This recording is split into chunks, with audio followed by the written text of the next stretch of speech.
사도행전 4장 32절부터 37절까지의 말씀입니다.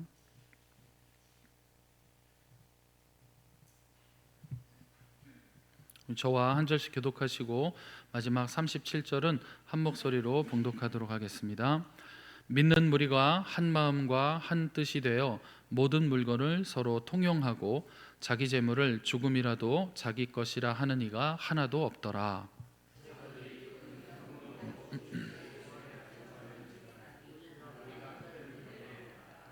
그 중에 가난한 사람이 없으니 이는 밭과 집 있는 자는 팔아 그 판 것의 값을 가져다가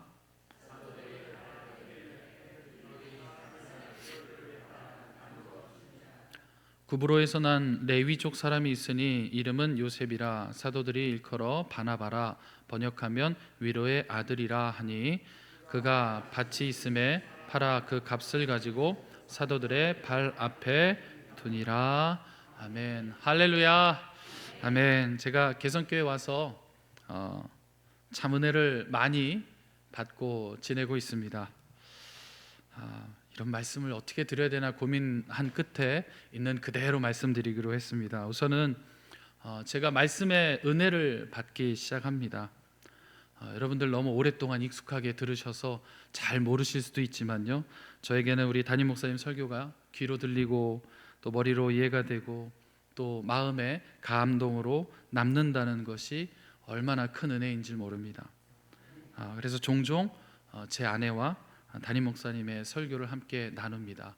주로 저는 혼이 나고요, 저희 아내는 혼을 내는 입장입니다. 성령 충만에 대해서 설교를 하셨는데 아직도 저희 집에 회자가 되면서 제가 많이 혼나고 있습니다. 너무 큰 은혜입니다. 새롭게 깨닫게 되는 부분이 있고 알고 있었지만 놓쳤던 부분들도 있었던 것 같습니다. 최근에 우리 목사님께서 성령에 충만하며 어떤 특별한 요란한 행위가 아니라 유연하고 또 부드러운 마음으로 변화되는 것이 성령의 충만함이다, 이렇게 설교를 해주셨죠.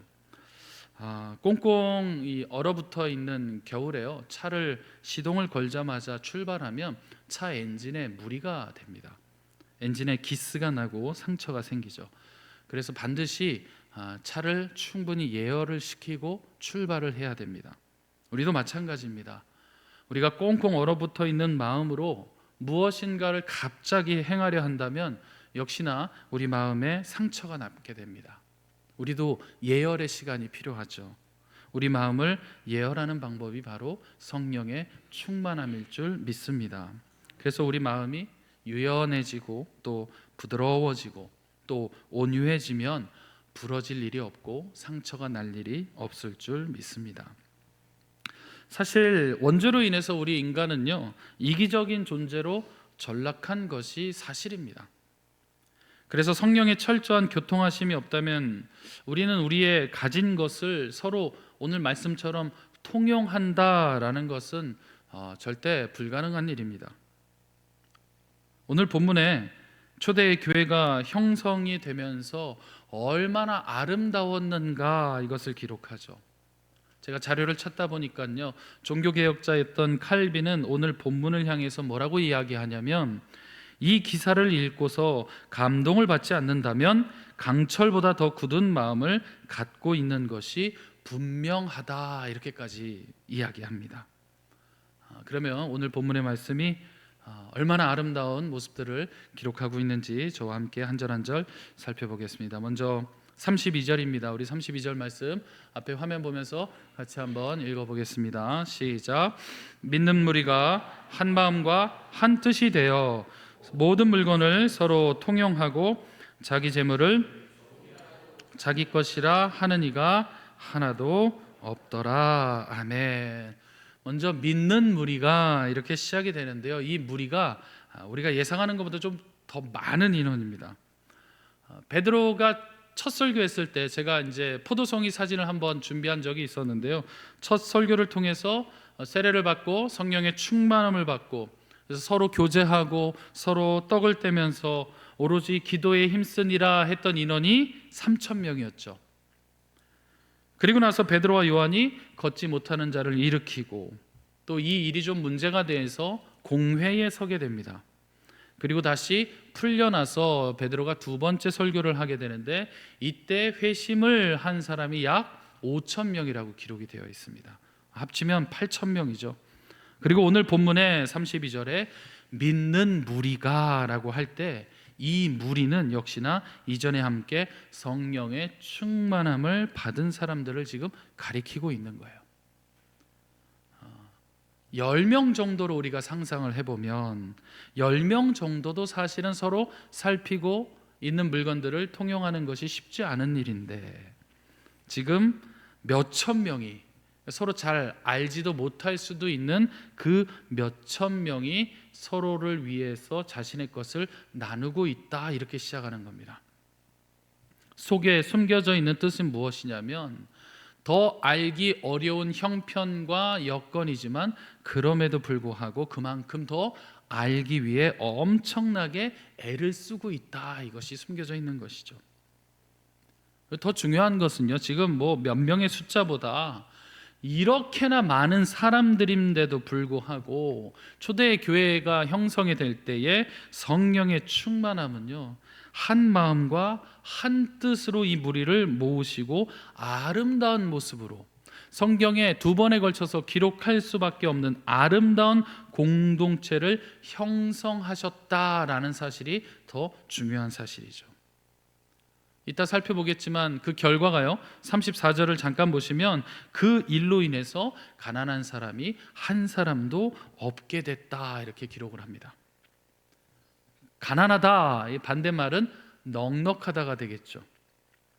믿음의 공동체에 이르는 삶의 영역으로도, 그러니까 영적으로도 육적으로도 또 마음으로도 또 정신적으로도 가난함이 없고 넉넉하다, 유연하고 부드러운 모습이 충만케 되는 이 아름다운 모습이 초대의 교회가 형성이 될 때 나타나고 있는 사실입니다. 그래서 갈라디아서 5장에 연결되는 좀 본문이 있는데요, 16절과 17절입니다. 우리 앞에 화면 보고 같이 한번 읽어볼까요? 시작. 내가 이르노니 너희는 성령을 따라 행하라. 육체의 소욕은 성령을 거스르고 성령은 육체를 거스르냐니 이 둘이 대적함으로 너희가 원하는 것을 하지 못하게 하려 함이니라. 아멘. 그래서 이어지는 20절 말씀에는요, 사탄의 열매가 나옵니다. 원수 맺는 거, 분쟁하는 거, 시기하는 거, 뭐 분내고 당짓는 것들, 성령이 하는 일이 아니다라고 분명하게 나오고요. 유명한 말씀이죠. 23절에 성령의 열매들이 나오는데요, 대표적으로 온유와 절제가 성령의 열매다, 이 말씀이 등장을 하는 거죠. 그래서 오늘 본문은 32절에 자기 것을 조금이라도 자기 것이라 하는 이가 없다라는 것은 결국 무엇인가? 성령의 인도함에 따라서 깨닫게 되는 겁니다. 내가 가지고 있는 이것은 내 것이 아니라 나에게 주님께서 잘 관리하라고 맡기신 것이다 라는 것을 깨닫기 시작하는 거죠. 그러다 보니 주인이 다시 호명하고 부를 때에, 주인이 원하고 가장 적절하고 좋은 때에 가장 좋은 모습으로 쓰시기 위하여 내가 잘 관리하는 것이 내 역할이다 라는 것이 고백되어지기 시작하는 겁니다. 그러면 지금 이렇게 나누는 것이 과연 하나님의 때에 원하는 것인가, 잘 나누고 있는 것인가 확인할 수 있는 방법, 어떻게 알 수 있을까요? 아무리 나눠도 내 마음에 아까운 것이 없고 오히려 기쁨이 충만하다면 그것은 분명 하나님의 뜻이 맞으실 겁니다. 그래서 5장에 넘어가면요, 바로 반전이 돼서 아나니아와 삽비라에 대한 이야기가 나누죠. 내 것을 나눠주지만 이것까진 줄 수 없어, 이건 내 거잖아. 기쁨이 없이 나누는 모습이 등장을 하게 됩니다.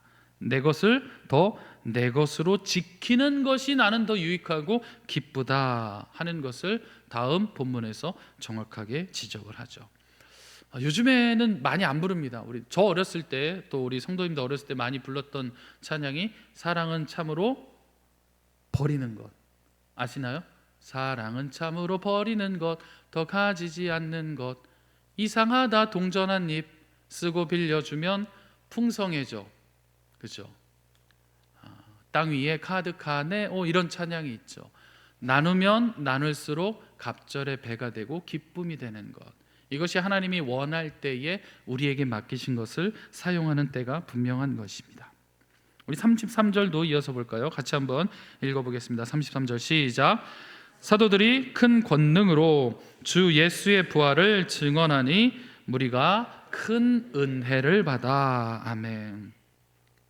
사실 사도들이 큰 권능으로 설교할 수 없습니다. 왜냐하면 4장 18절을 보면요, 설교를 금지당합니다. 더 이상 하지 마, 그러면 풀어줄게 해서 풀려나왔죠. 그럼에도 불구하고 사도들이 지금 큰 권능으로 설교를 이어갑니다. 거꾸로 이야기하면 사도들의 설교는 큰 권능으로 하는 설교죠. 그래서 큰 권능으로 하는 설교는요, 청중들에게 무시될 수가 없는 설교죠. 그래서 오히려 청중들로 하여금 복음을 받아들이든지 거부하든지 결정하도록 합니다. 이게 큰 권능으로 하는 설교가 되죠. 그래서 우리가 큰 은혜를 받았다라는 이 말씀은요, 하나님의 은혜가 설교자를 통해서 강력하게 역사하신 결과까지도 지금 기록을 하고 있습니다. 즉 이 말씀은 뭐냐? 중간은 없다라는 것이겠죠. 어디에? 초대의 교회가 형성될 때에 하나님의 말씀이 큰 권능으로 임하고 그것을 복음으로 받아들일 때에 큰 은혜의 공동체가 세워지는데, 큰 권능으로 역사하실 때에 몇 가지는 취하고 몇 가지는 버리고 하는 것이 아니라 받든지 아니면 외면하든지 중간은 없다라는 겁니다. 복음서에 등장한 부자 청년 이야기 기억나시나요? 마태복음 19장 22절 말씀인데요, 우리 같이 한번 읽어볼까요? 시작. 그 청년이 재물이 많음으로 이 말씀을 듣고 근심하며 가니라. 뒤에 점점점 이런 말줄임표가 있는 거죠. 사실은 청년에게도 똑같은 기회가 지금 초대교회처럼 주어졌었습니다. 바로 전 말씀인데요, 21절 말씀 같이 한번 읽어볼까요? 시작. 예수께서 이르시되 내가 온전하고자 할진대 가서 내 소유를 팔아 가난한 자들에게 주라. 그리하면 하늘에서 보화가 내게 있으리라. 그리고 와서 나를 따르라 하시니. 22절의 청년의 답은 무엇이었죠? 근심하며 돌아가니라. 점점점. 성경에는 다시는 그 청년의 이야기가 등장을 하지 않습니다. 청년의 등장은 이것으로 끝이 나게 되는 거죠. 반대로 지금 초대교회에 남아있는 이 사람들은 큰 권능 앞에 말씀에 순종하고 성령의 충만함에 따라 은혜를 덧입은 사람들이 계속해서 그 역사 가운데 등장을 하게 되는 겁니다. 34절 말씀도 한번 볼까요? 같이 읽어보겠습니다. 34절 시작. 그 중에 가난한 사람이 없으니 이는 밭과 집 있는 자는 팔아 그 판 것의 값을 가져다가. 아멘, 아멘. 이 34절 말씀을 좀 원어로 좀 깊게 들여다보니까요, 모든 사람이 은혜를 받고 또 헌신하는 사람들이요, 필요를 보았을 때마다, 그러니까 매번 그때마다 산발적으로 자신의 집과 밭을 팔아서 사도들 앞에 가난한 사람들을 위해 쓸 수 있도록 내어놓았다, 이런 구절이 됩니다. 그러니까 일시에 한 번에 내가 가지고 있는 모든 것을, 내가 은혜를 받았으니 다 처분하고 교회에 맡기겠습니다, 이게 아니라 필요할 때마다 그 값을 계속해서 나누고 있다라는 장면이 되는 거죠. 이번 주 토요일 날 저희가 또 제2교회에 가서 세미나도 듣게 되는데요, 우리가 여러 가지 이유로 큰 교회 규모가 저희보다 또 많이 이렇게 좀 크게 모이는 교회에 가 보셨을 겁니다. 그러면 사실 그 안에서의 성도의 교제는 그렇게 쉽지 않죠. 제한적일 수밖에 없을 겁니다. 누군가 내가 가까이 가지 않으면 알 길이 없고요, 특별한 이유로 공동체의 소그룹에 속하지 않으면 교제하기가 쉽지 않습니다. 지금 초대교회의 처음에 32절 시작에 믿는 무리가 이렇게 시작했을 때 우리가 추정할 수 있는 인원이 한 8천 명 됐었잖아요. 그러니까 이 많은 사람들 중에서 가난한 사람이 누구고, 또 특히 가난하다라는 표현은 너무 좀 넓은 표현이지만 지금 어떤 사람에게 무엇이 필요한지를 살피는 일은 그리 쉬운 일이 아니다라는 거죠. 내가 이만큼의 재산이 있으니 내가 일부 내가 남은 인생 살 수 있을 정도를 남겨놓고 다 내가 헌금을 하고 헌물을 할 테니 그 일은 교회가 알아서 잘 나누십시오. 34절의 말씀이 그것이 아니라 내가 때마다 어렵지만 그 가운데서도 누군가가 필요한 것을 계속해서 살피다 보니 내가 나눌 수 있는 것이 분명히 있더라. 그러니 내가 이것을 좀 덜어서 이때를 위하여 내가 보관하고 있었던 것이니 교회 앞에 사도들 앞에 드리니 이 필요한 것에 좀 사용해 주십시오 하는 겁니다. 그럼 분명한 것은요, 지금 밭과 집이 있는 자가 팔아서 그 판 것의 값을 나눠서 가난한 자가 없어졌다라는 것은요, 어떤 양적인 것, 어떤 질적인 것에 관련된 것이 아니라는 거예요. 금액적인 부분으로 우리가 다가갈 수 없다라는 거죠. 이건 어떤 부분이냐면 바로 마음의 심적인 부분이라는 겁니다. 세상의 대부분의 일들이 사실 돈으로 필요한 것들이 사실 대부분이죠. 상거래를 해야 되는 일부터 여러 가지 우리의 생필품과 돈으로 거래의 목적에 따라서 사용하는 것이 맞죠. 하지만 돈이 전부가 된 적은 단 한 번도 없었다라는 거죠. 제가 지난 겨울 우리 개성교회에 이제 부임을 하게 됐습니다. 유난히도 눈이 얼마나 많이 왔는지 벌써 다 잊으신 건 아니죠? 언제 그랬냐는 듯이 지금 이번 주에 이 불볕더위에 너무 뜨거운 나날을 보내고 있습니다. 근데 그 추운 이 겨울날 사무실에 누가 자주 오시는데 항상 이 붕어빵을 이렇게 사갖고 오시는 거예요. 같이 먹자고. 전 너무 좋았습니다, 사실. 가끔 이제 퇴근을 하고 집에 가면요, 저는 이제 교회에서 마련해 준 사택에 있다 보니까 저희 집이 어디입니다 설명하지 않아도 대부분 아시다 보니까 가끔 저희 집 문고리에 이렇게 천사가 두고 간 선물이 걸려 있습니다. 얼마나 행복한지 모릅니다. 제가 오늘 한 10시 정도에 들어갈 예정이니까요, 준비하신 분들은 10시 전에 걸어 놓으시면 됩니다. 정말 그날은요, 얼마나 이 마음이 행복한지 모릅니다. 처음입니다, 우리 교회. 무엇이 처음이냐면 성탄절, 예수님의 생일을 우리가 함께 축하하자. 온 교인이 먹고도 남을 이 케이크 한 12바구니가 남아있는 그 모습, 성경적이었습니다. 이런 교회는 전 정말, 이 감동의 교회는 처음이었습니다. 특정한 사건들을 제가 이야기하는 것은 절대 아닙니다. 제가 말씀드리고 싶은 것은요, 어떤 양과 어떤 질에 관련된 것을 말씀드리는 게 아니라, 가격의 값어치를 말씀드리려고 하는 것이 아니라 심적인 부분을 말씀을 드리는 거죠. 최근에 위원회에서요, 포천 아트밸리에 야유회를 갔다 왔습니다. 홈페이지에 사진을 올렸으니까 한번 구경해 보시기 바랍니다. 거기에도 꽃이 참 아름답게 피어 있는 모습들이 있었고요. 또 그전에는 백만송이 장미정원도 다녀왔습니다. 부천에 있는데 저는 그 지역을 좀 가까이 많이 다녔는데 그게 있는 줄 몰랐는데요, 처음 가봤습니다. 근데 저는 감히 말씀드릴 수 있는 게요, 저는 우리 교회 이 문 앞에 있는 정원이 제일 예쁩니다. 이건 진심입니다. 저희 집에 죽어가던 새 화분도 지금 이곳에 와서 다시 거듭남을 경험하고 있습니다.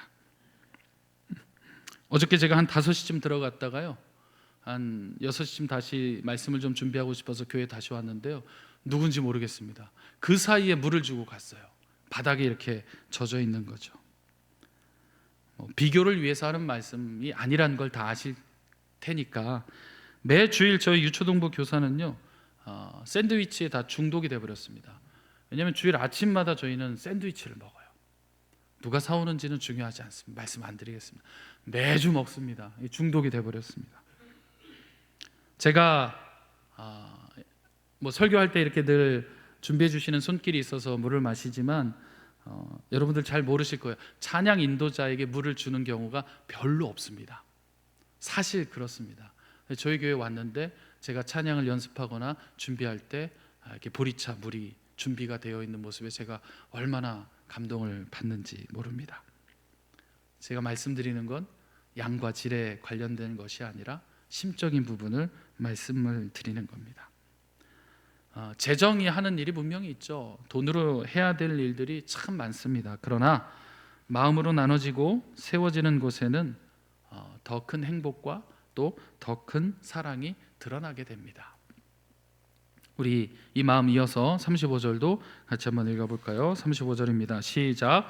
사도들의 발 앞에 두매 그들이 각 사람의 필요를 따라 나누어 줌이라. 아멘. 이때 지도자들이 모여진 마음을 이 분배하는 기준이 있죠. 그건 뭐냐면 각 사람의 필요를 따라서 나누는 겁니다.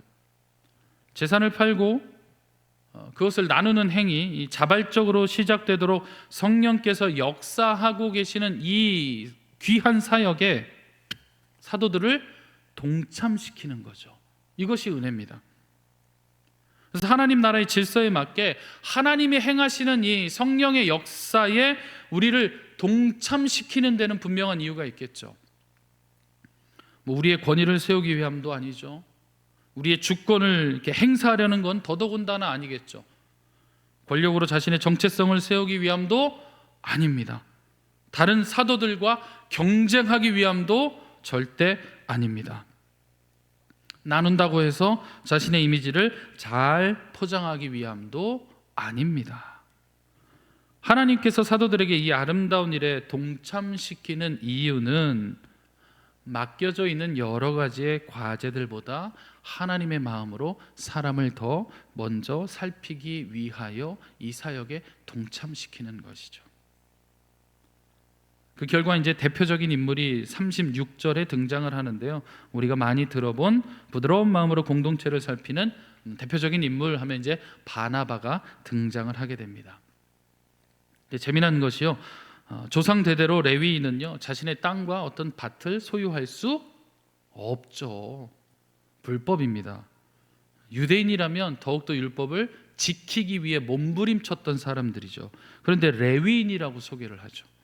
밭과 땅을 소유할 수 없는 레위인이 지금 자신이 재산을 가지고 있다라는 것이 밝혀집니다. 그러면 이제 우리가 이렇게 생각할 수 있죠. 그러면 율법을 어겼으니까 불법적으로 어쨌든 율법을 위배되는 것으로 취한 이익이니까 쉽게 처분하고 나눠줄 수 있는 것 아닌가. 그래서 저는 반대로 좀 말씀을 드리고 싶습니다. 요즘 시대에도 뉴스를 보면요 부당하게 취한 이득들 있지 않습니까? 그것을 지키기 위해서 뭐 가족도 버리고 형제도 외면하고 이런 사건들 우리가 많이 접하잖아요. 때로는 생명까지도 우습게 여기는 게 지금 인간의 본질적인 모습입니다. 이기적인 형상이 남아있기 때문에 그렇습니다. 어떻게 보면 조상 대대로 잘 지켜서 후대들에게 물려주기를 바랬을 수도 있습니다. 우리나라도 그 정서가 있죠. 내 땅 요만큼, 내 밭 이렇게 몇 마지기, 그것을 갖고 싶은 게 우리 예전부터 우리나라 사람들의 어떤 평생의 소원 아닙니까? 근데 그것을 소유할 수 없는 족속이 소유하게 되었는데 오히려 그것을 다시 처분해서 무소유화하는 것이 더 저는 어렵다라고 보여지는 것이죠. 그럼에도 불구하고 지금 성경에 이것을 있는 그대로 기록한 이유가 무엇일까? 다시 돌아가서 어디로요? 내가 할 수 있는, 내가 또 지키고 내가 따를 수 있는 본연의 자리로 다시 돌아가는 것. 그래서 하나님 나라의 법대로 살기를 좀 희망하는 모습, 이 모습이 아름다운 모습으로 기록이 되어 있다라고 보여지는 것이죠. 그래서 이 열매들이 뒤이어 바나바는 계속해서 이어집니다. 이 결정의 열매가 훗날 이방인 선교를 위한 어떤 아름다운 선교사의 부르심으로 열매를 맺게 되고요. 저는 개인적으로 참 마음이 가는 장면 중에 하나가 뭐냐면 어린 마가가 선교팀에서 이탈이 되다가 나중에 합류하려고 했는데 사실은 이제 바울에 의해서 거절당하는 장면이 있지 않습니까? 이때 그를 다시 잘 세워서 같이 합류시킨 사람이 바로 오늘 이 기록되어 있는 바나바다라는 것이죠. 그리고 나서 4장이 마무리되고 5장 시작에 좀 안타까운 뉴스죠. 모양은 같습니다.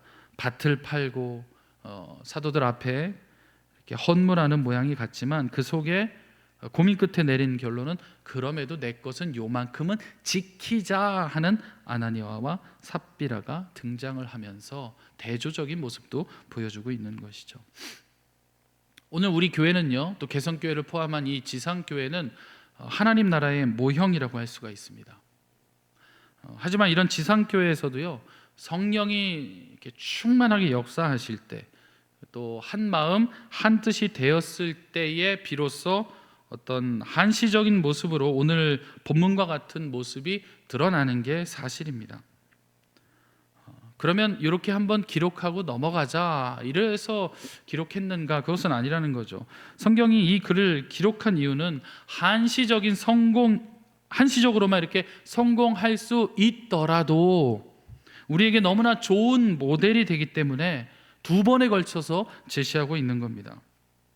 그렇다고 해서 제가 성경이 이렇지 않습니까? 그러니까 당장 모든 재산을 다 팔아서 교회에 헌금하십시오 설교할 수 없습니다. 오늘 본문에는 재산을 소유하지 말라고 강요한 구절도 없고요, 또 재산을 다 팔아서 교회에 바쳐야 된다 이렇게 명령한 구절도 없기 때문에 저 역시 그렇게 설교할 수가 없습니다. 그러면 오늘 말씀을 우리가 좀 품으면서 우리는 무엇으로 서로 통용하고 우리 안에 가난한 자를 넉넉하게 도울 수 있을까? 우리에게는 하나님의 형상과 모양으로 우리를 창조해 주시면서 하나님의 성품을 넣어 주셨죠. 그것이 우리가 각자에게 은사로서 개발이 되고 고유한 은사로서 나타나게 됩니다. 특별히 로마서 12장에는 여러 가지 은사에 대해서 말씀을 하죠. 거기에는 섬기는 일, 가르치는 일, 위로하는 일, 구제를 성실하게 하는 일, 또 다스리는 데 아주 부지런하게 하는 것, 즐거움으로 긍휼을 베푸는 것, 또 형제를 사랑하고 서로 존경하는 것을 내가 먼저 하는 것, 이런 은사들이 등장을 합니다.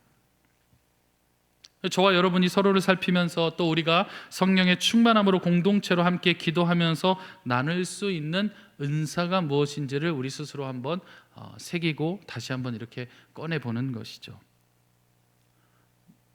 내 은사는 무엇일까? 이러면 좀 찾기 어렵죠. 그러면 여러분들이 보시기에 저에게는 어떤 은사가 있나요?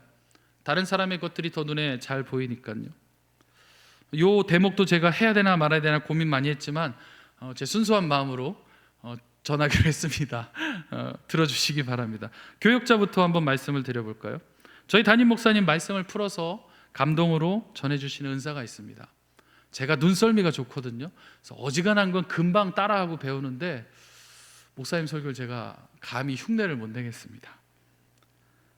또 우리 한 목사님은요, 제가 잘 못하는 부분 한 절 한 절 깊이 있는 성경의 말씀을 주의하면서 설교하시죠.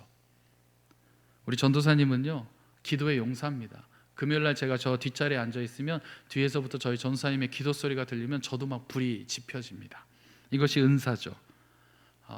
저는 비교적 찬양의 은사가 있다고 계속해서 그 길을 걸어온 것 같습니다. 그래서 모든 성도님들이 좀 예배 오셨을 때 가장 깊은 자리로 좀 초청하기를 원하면서 그 은사를 모든 성도들을 위해서 또 하나님의 영광을 위해서 애쓰고 있습니다.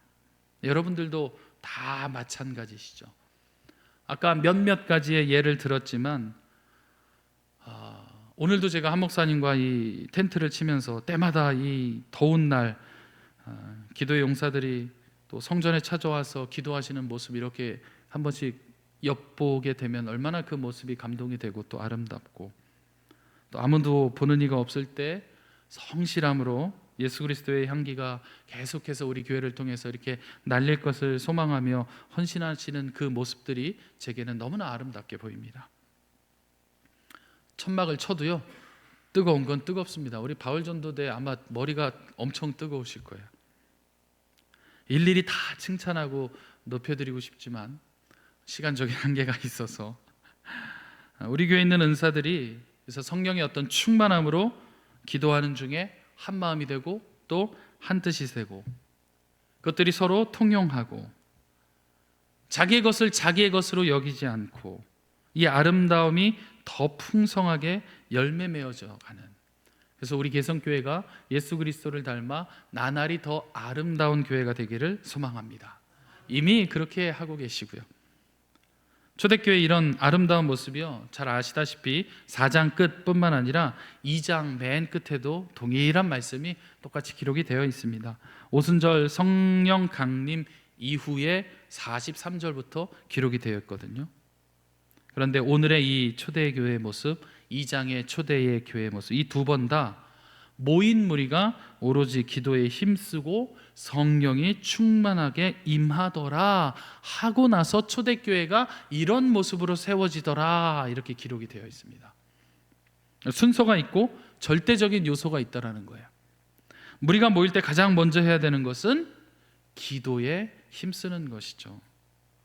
그 기도는요, 복음이 세상 가운데 능력으로 선포되기를 바라는 기도였죠. 이 당시의 기도가 절대적인 요소, 이런 아름다운 모습이 드러나고 피어날 수 있는 절대적인 요소는 무엇인가요? 바로 성령의 충만함으로 시작되었다라는 것이죠. 그러면 하나의 공식이 세워지는 겁니다.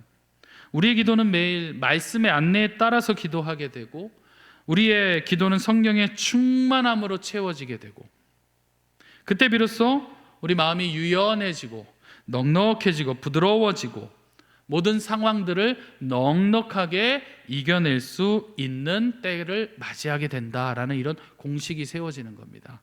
성령의 충만함이죠. 말씀을 이제 좀 정리하고 맺도록 하겠습니다. 불신자를 교회에 초청하기가 어려운 시기를 살아갑니다. 한 설교자가 이런 이야기를 합니다. 그런데 그들이 오지 않는 이유는 다양하겠죠. 교회보다 더 좋은 공연이나 시설들이 있기 때문에 안 올 수도 있고요. 또 교회에 많은 실망들 때문에 안 올 수도 있습니다. 하지만 우리가 모여 있는 이 교회 이전에 우리 개개인이 교회이기 때문에 이미 교회인 우리가 그들을 찾아가서 성령의 충만함을 나타낼 수 있는 또 좋은 기회가 될 줄 믿습니다.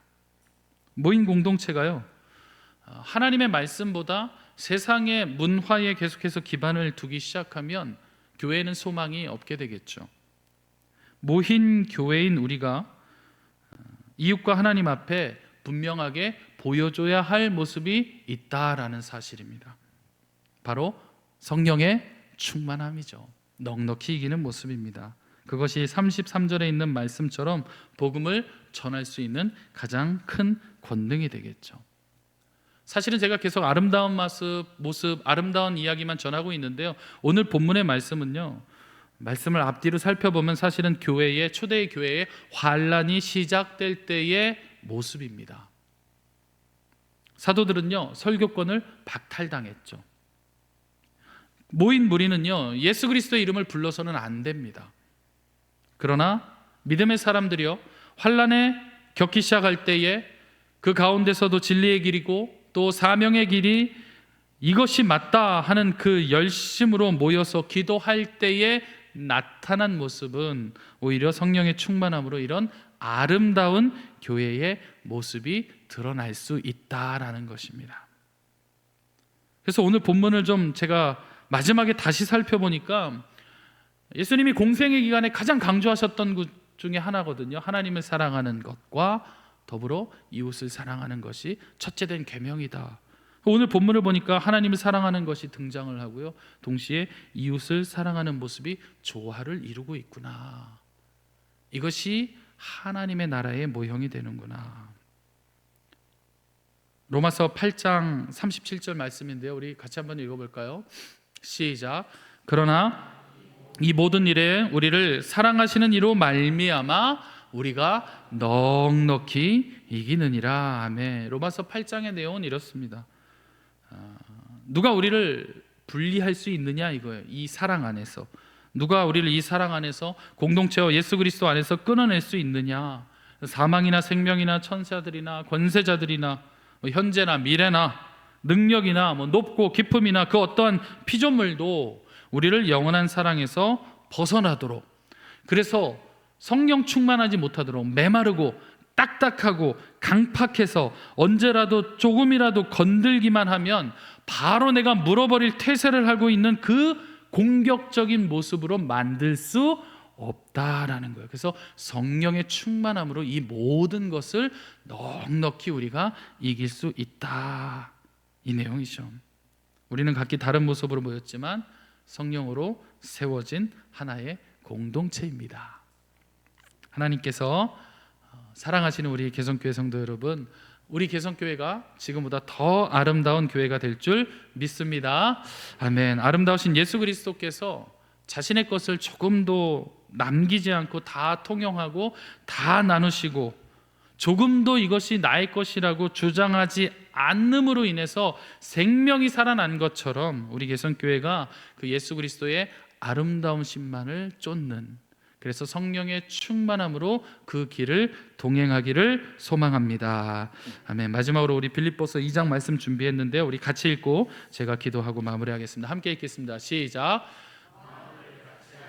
같은 사랑을 가지고 뜻을 합하여 한 마음을 품어 아무 일에든지 다툼이나 허영으로 하지 말고 마음으로 각각 자기보다 남을 낮게 여기고 각각 자기 일을 돌볼 뿐더러 또한 각각 다른 사람들의 일을 돌보아 나의 기쁨을 충만하게 하라. 너희 안에 이 마음을 품으라. 곧 그리스도 예수의 마음이니. 할렐루야. 아멘. 기도하겠습니다. 사랑이신 하나님, 감사합니다. 메말아가는 우리의 삶의 영역들, 건조해져서 조금이라도 건드리면 금방이라도 부서져 버릴 것 같은 우리의 영역들, 또 이제는 더 이상 손댈 수도 없어서 다시 손대는 것이 무리지 않겠냐, 이러한 마음으로 살피지 않는 영역들까지도 다시 한번 우리가 모여 오로지 기도에 힘쓸 때에 성령의 충만함으로 살피게 하시고 우리가 각각에게 맡겨주신 좋은 은사들을 서로 통용하면서 모든 것을 아낌없이 다 나누어 주신 예수 그리스도의 아름다운 모습을 따라가는 개성교회가 될 수 있도록 세워 주시옵소서. 감사드리며 우리 주 예수 그리스도의 이름으로 기도드립니다. 아멘.